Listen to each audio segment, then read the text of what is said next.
저는 계명대학교에 있는 김창환 교수라고 합니다. 반갑습니다. 제가 원래 그 대학에서 이 시작을 한 게 아니고 직장 생활을 오래 하다가 이렇게 그 대학에 오니까 적응하기가 너무 힘들더라고요. 그 직장의 문화와 그 직장에서 일하는 방식이 대학에서 일하는 방식하고 너무 틀린 거예요. 그래서 적응을 하는데 한 6년 걸린 것 같아요. 6년 정도. 그래서 지금은 좀 적응이 돼서 나름대로 이 환경에서 제가 일하는 방법이나 일하는 것들을 좀 만들고 나가고는 있지만 여전히 어려운 환경이다라는 좀 생각이 듭니다. 그래서 제가 그 계명대에 올 때 이 교수님들 이렇게 계신 데에서 특강을 한번은 두어 번 한 적이 있었어요.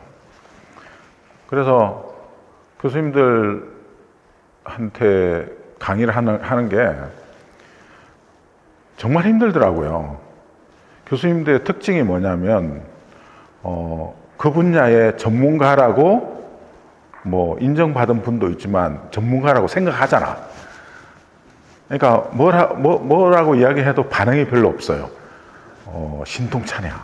그래가지고 이 교수님들하고 이 특강이나 강의를 이렇게 하면 반응이 없어. 그래서 이 제일 어려운 이 대상이 이 교수님들이라는 생각을 했어요. 지금은 뭐 대기업에서 강의도 하고 이러긴 한데 여전히 교수님들은 만날 때마다 이 양반들을 어떻게 이야기를 전해야 되나 이런 생각이 항상 숙제로 드는데 이 교수님들보다 더 어려운 종족이 목사님인 것 같아요. 왜냐하면 저는 목사님들 대상으로 이렇게 앞에 나가서 이야기를 한 적이 없어요. 한 번도 한 적이 없고요. 목사님들의 말씀만 들었지, 그 목사님들의 말씀은 늘 순종해야 되는 것들이야. 그리고 목사님이 말씀하시면 그대로 해야 되는 거라고 그렇게 평생을 이렇게 들어왔고 그렇게 살았기 때문에, 그래서 오늘 내가 앞에 나와서 이렇게 목사님들한테 이야기하면 목사님들이 귀를 열기나 할까? 뭐 이런 생각을 하고 감히 앞에 나왔습니다. 그래서 그 앞에 있는 사람이 막 떨고 말을 더듬으면 좀 웃기잖아요. 그래서 그거를 안 하게 하는 방법, 그냥 잘 들어주시면 됩니다. 잘 듣는다는 이야기는 여러 가지 그 특징이 있는데, 제가 이야기를 하면 그거 아닌 것 같아 라고 생각을 하더라도 이렇게 고개를 끄덕여 주시면 돼요. 이렇게만 해주시면 제가 막 신이 나서 알 것 같아. 자, 근데 오늘 이거 자꾸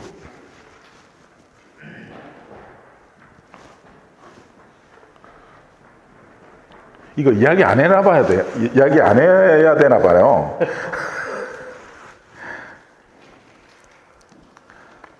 이게 은퇴라는 주제가, 저도 사실은 은퇴에 대해서 고민을 몇 년 전부터 하고 있고, 저는 은퇴를 한번 했습니다. 퇴직이 좋지, 퇴직. 2008년에 퇴직을 저는 한번 했고요. 심지어 20년간 다니던 직장에서 밀려 나와서 퇴직을 할 수밖에 없었어요. 근데 지금 겨우 이제 자리를 잡고 있는데, 또 퇴직을 고민을 한번 퇴직하고 나니까 퇴직을 고민하게 되더라고요. 그래서 지금 고민을 하고 있고 퇴직 이후에 무엇을 할 거냐에 대한 생각은 하고 있습니다. 그걸 많이 많이 구체화가 된 것 같다는 생각이 들고 이제 그 일을 저 혼자 할 건지 아니면 같이 할 건지는 이제 또 여러 가지 상황에서 이렇게 또 이 일이 주어지지 않을까라는 생각이 듭니다. 목사님들 지금 여기는 은퇴할 나이가 안 되신 것 같은데. 왜 오셨어요? 그래요. 실례지만 연세가 어떻게 되시는 거예요? 50 초반이시고. 40, 정목사님 50 초반에 60 초반. 예. 연세 많이 계신 분은 별로 없으신 것 같은데. 여기는 은퇴를 아직 많이 남으신 거죠? 10년 남으신 거죠? 일찍 하실 거예요? 65세에 있을 겁니다. 70세까지 아닙니까? 공부대 사역을 하시고. 그게 또 이렇게 교회마다 또 다르군요. 목사님은 은퇴 7, 8년 남으셨고. 저는 이제 50대, 50초반. 그냥 잡혀오신 거죠? 제 친구들이 은퇴 준비를 이렇게 저렇게 하는 얘기를 많이 했어요. 네네네네. 저는 개척교회이기 때문에 사실은 비용적으로 은퇴 준비를 사실 한다는 자체가 쉽지 않은데, 근데 조금 규모 있는 교회에 이제 담임을 하고 있는 친구들이나 이런 친구들 얘기를 들으면 은퇴 준비를 벌써 생각을 하고 얘기를 하고, 그리고 실제적으로 미국 주식이라든지 이런 데 지금 투자를 하고. 그거 손대면 안 되는데. 예, 맞습니다. 네네. 그냥 사가지고 계속 몰아넣고 있더라고요. 네네네. 내담금을 가지고 생활을 하려고 있는 중입니다. 그거 쉽지 않은 일인데. 네네. 그래라도 이렇게 시도를 해보는 거네요. 목사님은? 연말에 은퇴하고요. 네. 나이는 이제 66세고, 이제 내년 1년 동안은 이제 안식년 하고, 이제 은퇴 예배하기로 이렇게 결정을. 그러면 나이보다는 일찍 은퇴를 존경합니다.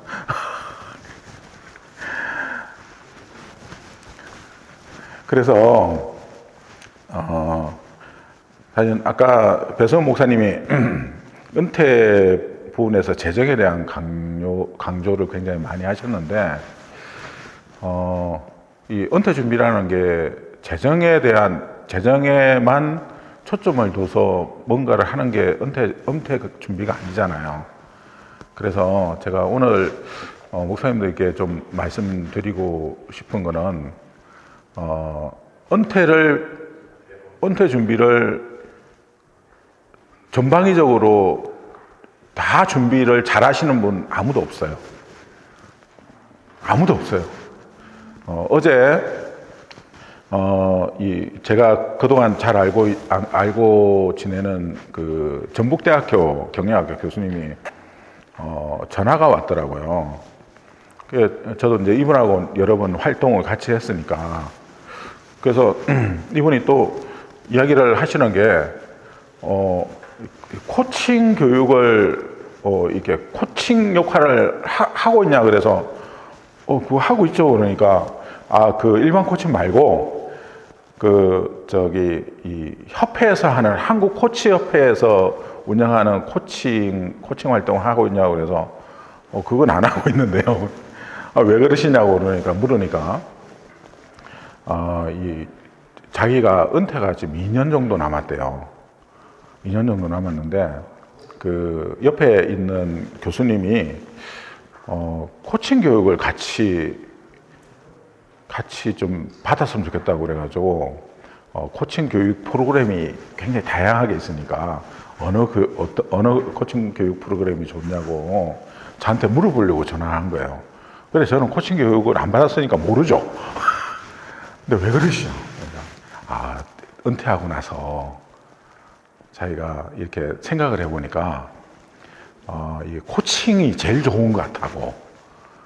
그래서 코치 자격을 받아서 이 코치로 나가면 이게 또 시간당 비용이나 이런 것들이 굉장히 괜찮은 수준이어서 미리 준비한다고. 이 양반은 대기업이라는 데서 교수님들 대상으로 강의도 하시고 막 이러거든요. 그런데도 불구하고 은퇴 후에 무엇을 해야 되는지가 잘 안 잡히는 거예요. 그래서 코칭이라는 이거를 본인이 한번 해봐야 되겠다라고 생각을 하고 이렇게 진행을 하는데, 그만큼 어려운 단어가 은퇴라는 단어인데, 오늘 제가 다 건드려 드릴 수는 없고요. 저도 전문 분야 한정되어 있으니까 제 분야에서 목사님들께 알려드릴 게 뭐가 있을까라는 생각을 하다가 시대가 변화하고 있는 거를 목사님한테 말씀드려야 되겠다. 목사님들은 시대의 변화보다 성도의 변화에 관심이 있으시잖아요. 그래서 시대가 어떻게 변화하고 있는지를 좀 말씀을 좀 드리면 목사님들한테 좀 도움이 되겠다. 그리고 시대의 변화 속에서 앞으로 어떤 기회들이 은퇴 이후에 목사님들에게 있을 수 있을까에 대한 이 몇 가지 팁들을 좀 드리면 한 2시간 정도 하는데 양으로 충분하지 않을까. 그리고 나머지 것들은 요번이 사실 1회잖아요, 1회. 그리고 2회도 하고 3회도 했으면 좋겠어요. 그래서 2회 할 때는 목사님들의 소통에 대한 이야기들, 또 마음가짐에 대한 얘기들, 이런 얘기도, 소프트한 얘기들도 좀 넣어드리고, 또 은퇴 이후에 삶을 사는 다양한 분들의 사례도 이렇게 공유하고 이렇게 하면 어떨까라는 생각이 듭니다. 그렇죠, 교수님 목사님? 예. 자, 그러면 요 이야기를 하기 전에 어디 가셨어요? 소개시켜 드리려고 했는데,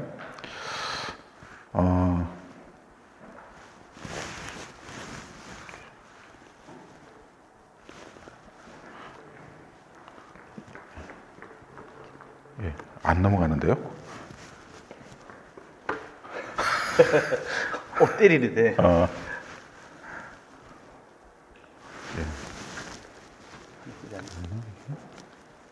됐다. 예.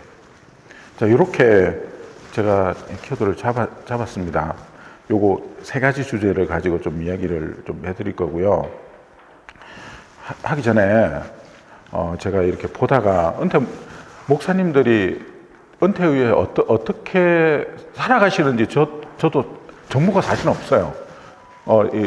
제가 섬기고 있는 교회의 목사님들이 이렇게 은퇴 때문에 사실은 저도 교회 내에서 갈등을 굉장히 많이 겪은 당사자 중에 한 사람이어서 그 이후의 삶을 어떻게 사실까에 대한 생각만 하고 있는데, 실제 은퇴에 대한 은퇴 이후의 삶을 사는 목사님들이 있으신데, 그 목사님들 중에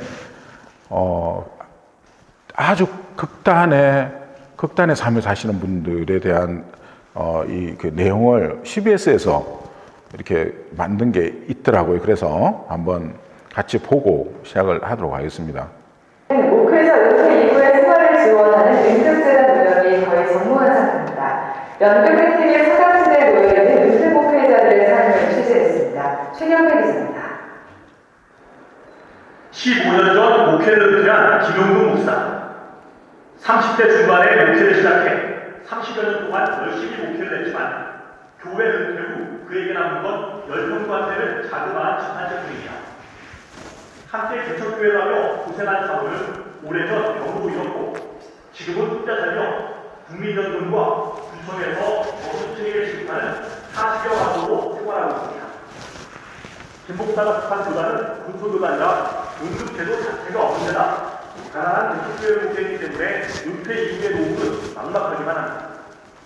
내가 어려울때도 이제 고가면서 생활을 하려고 노력을 많이 해서 이제 어디니까 할 때도 만일에 3만 원을 헌금을 하고 1만 원을 할 수 있고 2만 원을 할 수 있고 올해 73살인 김정신 목사. 지난 2010년 38년 동안 목회를 마치고 은퇴를 했지만 그를 기다리고 있는 건 심한 생활고였습니다. 한 달에 10여만 원이 나오는 정부 보조금으로 끼니를 입고 있습니다. 조그마한 가축교회를 목표한 김 목사에게 응급재난 가입 등 노후 대책은 먼 나라 이야기일 뿐입니다. 하나님, 내가 평생 하나님의 돈을 다 바치고 신발을 바치고 이렇게 했는데 이 어려움을 나는 극복할 수 없습니다. 예당 통합이나 합동 등 주요 교단의 경우 은퇴 목회자들을 위해 응급 기금을 만들어 운영하고 있지만 응급 제도 자체가 없는 분수교단 소속이나 교회 살림도 빠듯한 개척교회 목회자들이 노후 대책을 세우기 위한 여간 힘든 일이 아닙니다. 한국교회가 이들 은퇴 목회자들에 대한 대책을 시급히 세워야 할 때입니다. CBS 뉴스 최경배입니다. 네, 은퇴 문제가 우리가 지금 은퇴 이후의 삶을 생각하면 그 이후에 어떻게 삶이 전개될지를 그리기는 쉽지 않지만 선배 목회자들이 살아가고 있는 모습들을 보면 우리가 지금이라도 조금이라도 준비해서 은퇴 목회자들과는 조금 나은 삶을 살아가는 기회가 요번 이런 세미나를 통해서 좀 많이 됐으면 좋겠다라는 생각을 해봅니다. 요거 하기 전에요. 우리 요 앞에 포항대학교 잘 아시죠? 바로 포항대학교가 있는데 포항대학교에 근무하시다가 지금은 은퇴를 하시고 3년 되셨죠. 벌써 4년 되셨어요. 은퇴하시고 지금 은퇴 이후의 삶을 정말 치열하게 만들어 가고 있는 우리 그 교수님이 계세요. 그래서 오늘 갑자기 오셔서 제가 소개 겸 해서 한 10여 분 본인 이야기, 은퇴 이후의 삶에 대한 이야기를 조금 말씀을 좀 나눠주시면 도움이 좀 되실 것 같아서 좀 모셔보겠습니다. 교수님 모시겠습니다. 네.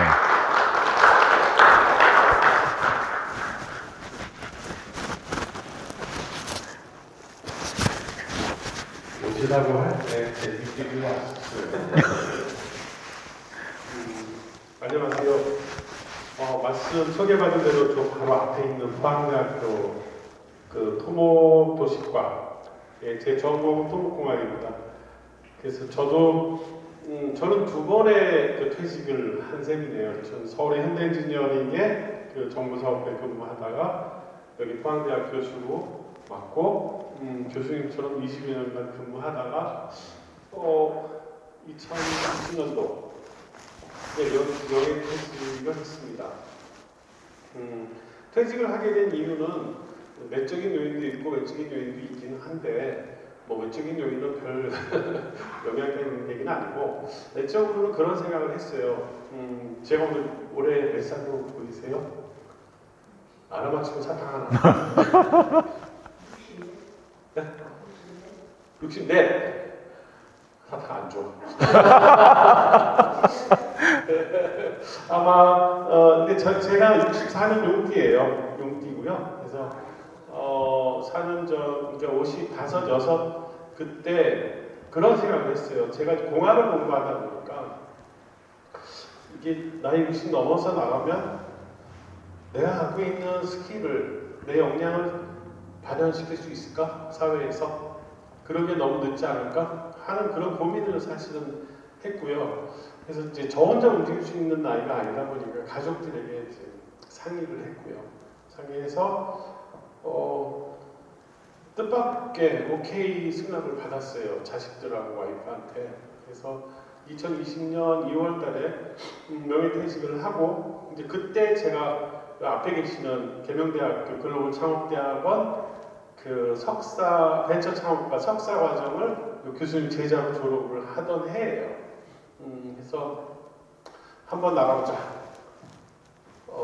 나 혼자 한번 이렇게 내 나머지 인생의 길을 한번 개척해보자 하는 멍청한 용기를 내고 그 멍청함으로 지금까지 계속 달려왔어요. 무척 외롭고 힘들고 고됩니다. 근데 좀 당황스러운 거는 뭐냐면 나오자마자 뭘 해야 될지 모르겠더라고요. 저는 공대로 다니면서 공부도 열심히 했어요. 그래서 뭐 기술사도 따보고 공학 박사도 해보고 자신감이 있었어요. 근데 나와서 보니까 조그맣게 회사를 차렸는데 세금 계산서 하나 못 띄는 거죠. 제가 어떻게 해야 될지 모르겠는 거예요. 그래서 매일 제자한테 전화했어요. 누구야, 이거 어떻게 하는 거니? 컴퓨터 앞에 앉으세요. 딱 앉아서 전 말씀드리는 대로 따라하세요. 그대로 따라했어요. 하나 띄고 나서 그 다음에 또 뜰라면 또 까먹었어요.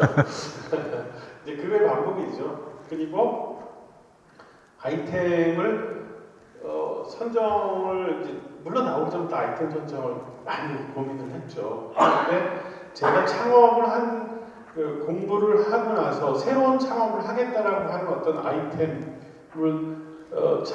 잡고 비즈니스 모델을 사업 모델을 생각하려고 하다 보니까 내 경영학 전공이 아닌 거예요. 그래서 너무 일천한 거예요. 그쪽 세계가 저한테는. 그래서 컨설팅을 해보고 싶었어요. 나는 왜 컨설팅을 못하지? 제가 무역을 안 할까? 제가 뭐 비즈니스 모델 전문가는 아니잖아요. 그리고 뭐 창업 프로세스에 대해서 석사과정 2년 공부한 사람이 어디 계속 컨설팅을 하는 사람을 따라갈 수 있겠어요. 그래서 계속 그 시간을 헤매는 시간을 한 1, 2년 넘게 보낸 것 같아요. 그래서 저는 여기 우리 그 목사님들 앞에 계신데 목사님들이 이렇게 주님만 모시다가 나오시는 문제라고 생각을 떠나서 삶의 문제라고 좀 생각을 해주셨으면 좋겠다. 그래서 나오시기 전에 목표 설정, 어디로 가야 되겠다. 그리고 그거에 대해서 최소한 1, 2년은 계속 고민을 좀 하는 시간을 가져주셨으면, 그래서 저처럼 나와서 이리 갈까? 이리 갈까? 나 자신이 있었는데 이게 너무 힘드네? 이런 고민은 하지 않으실 것이다. 그리고 나오시기 전에 그 방향의 설정을 하게 되면 방향에 대한 준비가 여러 가지가 있어요. 근데 최소한의 거기에 대한 기본 그 교양을 가지고 나와야 된다. 그냥 교양이라고 말씀을 드렸는데 기본적인 스킬은 갖고 나와야 안 되겠나. 그래서 뭐 처음에는 그 부분의 전문성을 일반인보다는 좀 더 많이 갖도록 노력을 해야 된다. 그 두 번째는 목사님들 세모 회계 그런 쪽 많이 잘 아시는 분 계시면 정말 좋겠는데 그런 것도 개념적으로 좀 접근을 해서 아셔야 되고요. 제가 회사를 이제 운영을 하다 보니까 법적으로도 문제, 지적 재산에 관련된 문제, 뭐에 관련된 문제 너무 많아서 나중에 잠을 못 자요.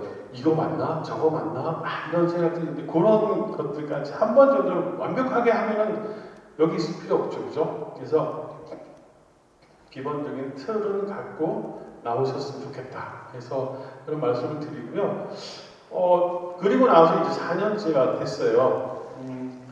근데 제가 이제 공학을 했다고 아까 말씀을 드렸는데 잘하는 게 가르치는 거더라고요.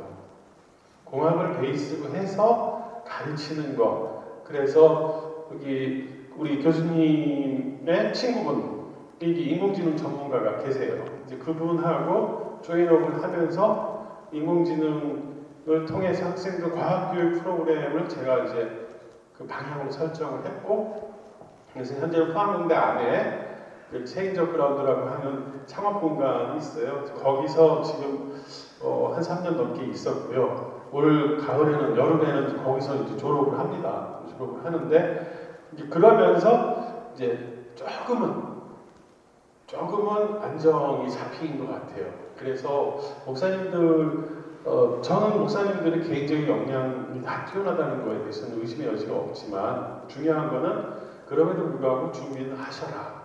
아까 말씀드린 것처럼 자기 의지를 떠나서 방향, 그다음에 그 방향에 따르는 기본적인 소양에 대한 준비하시고요. 그리고 그 이후에 목사님들의 미션과 비전과 그거에 걸맞는 목표는 다 세팅시키는 거는 누구보다 더 잘하시는 전문가들이시니까 잘 이끌어 가시지 않을까 싶습니다. 제 얘기 더 해야 돼요? 아니요, 그만하세요. 다음에 깊이 더 하시면 좋겠습니다. 한마디만 하고 할게요. 이 교수님 제가 정말 존경하거든요. 이럴 때는 정말 믿는 것 같아요. 감사합니다. 네. 감사합니다. 네. 오늘은 이거 은퇴 준비해야 되겠다는 마음만 먹고 가시면 될 것 같아요. 어떻게 해야 되지? 이거는 또 계속 고민해야 되니까. 목사님, 이거 암호가 어떻게 됩니까? 암호를 제가 알아야. 시간이 지나면 그거 고치면 일단은 하고 가지고 호텔에 때리면 되는데 884012 여기 써놨는데. 제가 진도를 안 나가니까 얘가 꺼져버리네요. 진도를 나가면 좀 나을 것 같아요. 자, 우리 4차 산업혁명이라는 단어 들어보신 분? 대부분 다 들으셨네요. 굉장히 앞서 계신 목사님들입니다. 근데 4차 산업혁명이 뭔지 설명하실 수 있는 분이 있어요? 그럼 안 앉아있겠지. 앞에 나가서 뭔가 하시고 있으시겠죠. 오늘 그거 이야기를 좀 해드리려고 해요. 우리가 보면 1차 산업혁명, 2차 산업혁명, 3차 산업혁명 막 이런 이야기를 하잖아요. 근데 목사님들 그거 내게 아니야. 그게 내게 아니야. 성도들 거고 나는 몰라도 돼. 근데 4차 산업혁명 시대는 목사님이 모르면 안 돼요. 왜냐하면 우리 생활 깊숙이 들어와 있기 때문에. 핸드폰 안 쓰시는 목사님들 있으세요? 아직도 유선전화만 이렇게 들고 있으신 분 없잖아요.